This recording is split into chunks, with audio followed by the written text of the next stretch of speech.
There is a Holmes County rental property that had a German cockroach infestation for 3 years. The landlord contracted a professional pest control company at $180 per quarterly visit, or $720 per year. The pyrethroid spray treatments knocked down the surface population for a few weeks before the colony rebuilt, and the tenant called again. A new tenant moved in 18 months ago. She did not call the pest control company. She mixed 1 tablespoon of borax with 1 tablespoon of honey in a small bowl and placed the mixture in 5 bottle caps. She placed them under the refrigerator, inside the cabinet under the sink, behind the stove, and in the bathroom cabinets. She checked the bait stations at 24, 48, and 72 hours. At 72 hours, she found the bottle caps empty and no cockroach activity. 1 week later, the infestation was gone. Total cost, $2.14 in borax and honey. The pest control contract was canceled, and the infestation has not returned. Here is the research that explains why this works when the professional treatment was failing. In 1955, the USDA Bureau of Entomology and Plant Quarantine published Research Bulletin E890 evaluating borax-based cockroach control. The bulletin documented elimination of infestations in 62 of 65 treated units within 30 days of bait application. The success rate, 95%, was higher than the contemporary pyrethroid spray treatments in the same comparative study. The bulletin was published in 1955. The synthetic insecticide market was expanding rapidly, backed by significant investment from major manufacturers. Pyrethroid products offered a professional application requirement, a recurring treatment schedule, and a patent-protected chemistry that justified premium pricing. Borax is a commodity mineral. It cannot be patented. A protocol costing $2 generated no commercial revenue. The USDA bulletin did not disappear. It exists in the National Agricultural Library Archive. It has never been referenced in any consumer-facing guidance published by the National Pest Management Association, the industry that has collected $12 billion in cockroach revenue since 1955, has simply not mentioned it.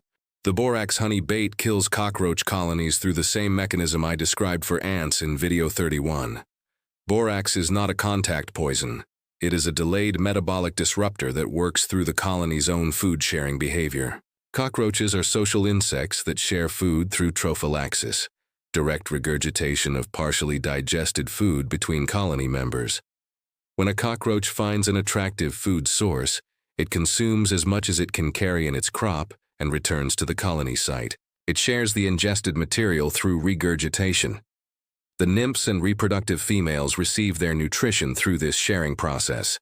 Borax disrupts cellular energy production by interfering with the enzyme systems that convert glucose to ATP. The disruption is slow. The cockroach does not die immediately.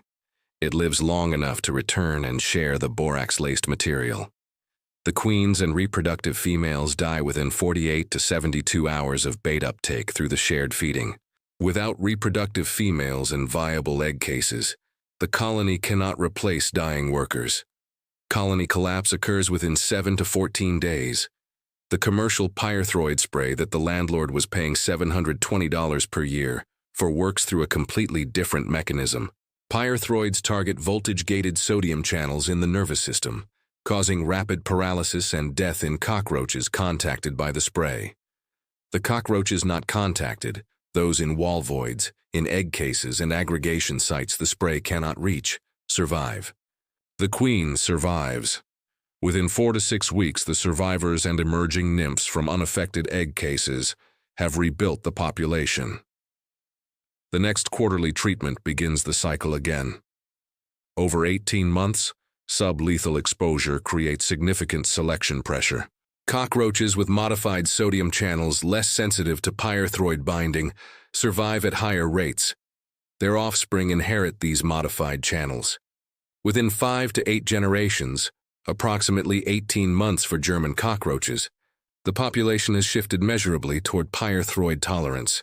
The treatment that worked effectively at the beginning works less effectively by the end. The company increases the concentration or switches formulations. Borax cannot generate resistance because its mechanism targets cellular energy production rather than a specific receptor that can be modified. An organism that modified its energy production enough to resist borax has also modified it enough that it cannot survive as an organism.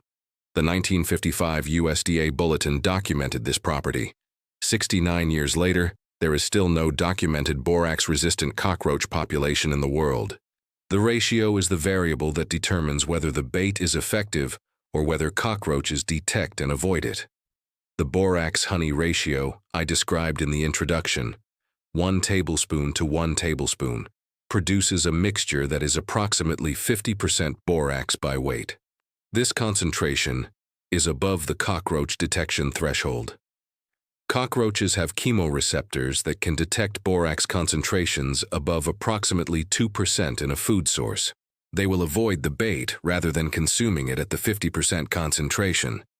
The effective ratio is 1 part borax to 3 parts, honey by volume, approximately 25% borax concentration.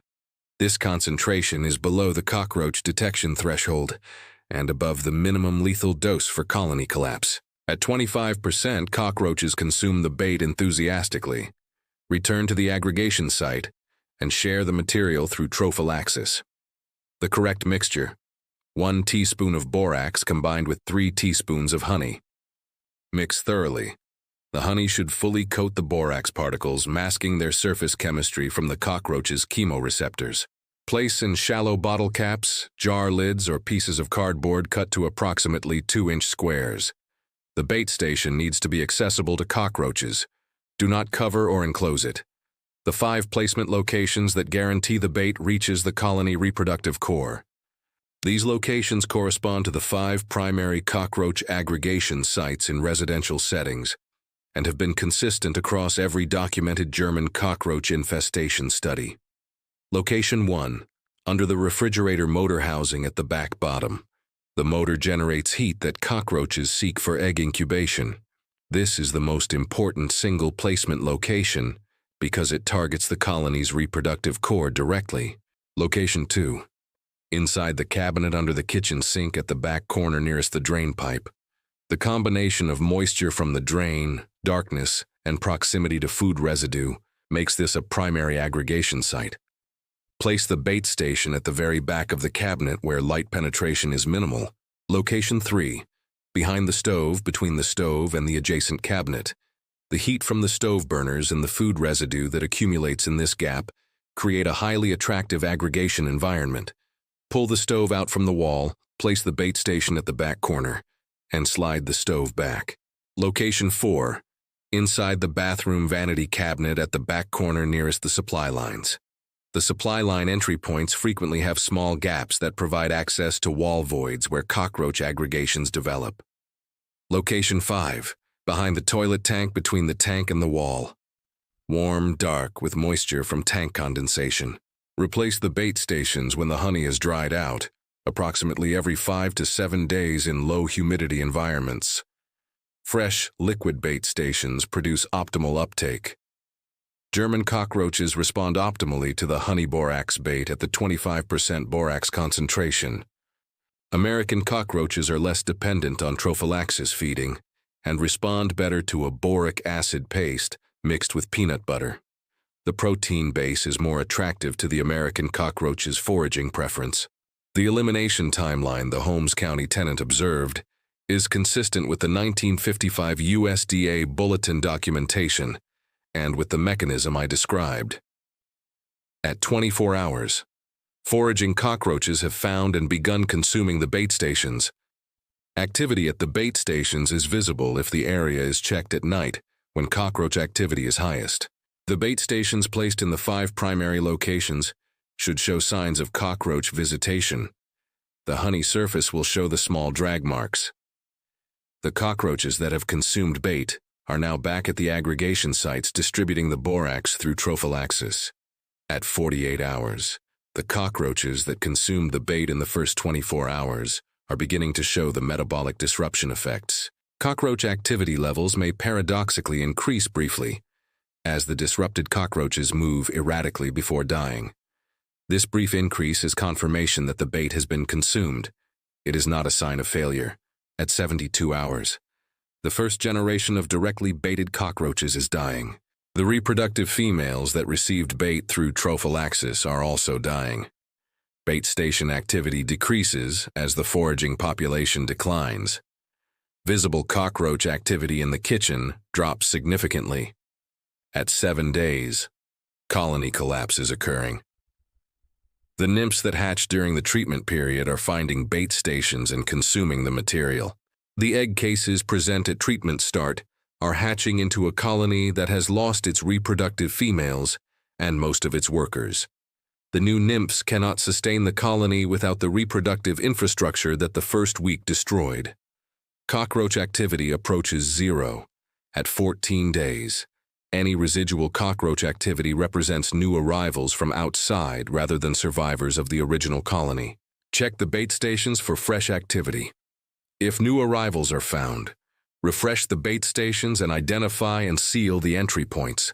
The original colony is gone. The economic picture. Materials for the complete bait protocol. 214 in borax and honey. Professional pest control contract for the same outcome. $720 per year with retreatment required every 6 to 8 weeks. Over 10 years, $7,200 professionally treated versus $2,140 in borax and honey for initial elimination plus annual maintenance. Difference, $7,156.60 from 2 kitchen ingredients.